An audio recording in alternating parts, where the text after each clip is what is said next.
So this is unscripted, but I want to show you around here really quick, okay? Just to talk about it. So we rolled up sight unseen to a dispensary in Las Vegas. And we're showing off the outdoor bright LED panels that are like Lego. They're IKEA simple. You just basically go click, click, click, and you can install these. So what you're looking at is the content plan that you guys created over there in the Philippines, right? You worked on the layout with me for this, remember? Mm. This is showing what it looks like actually running on the vehicle during broad daylight. So what's the plan?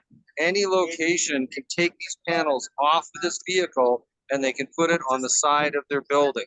So I want you to visualize this is the dispensary. So it's a cannabis dispensary in Las Vegas, and they're super interested about putting the screens across the top of their building here, right? So they want to put it on top of the building, and they want to do advertising on the Jeep on the Las Vegas Strip. So how cool is that? You guys are controlling the content plan for digital signage in Las Vegas, both on the Las Vegas Strip and on real businesses here in North America.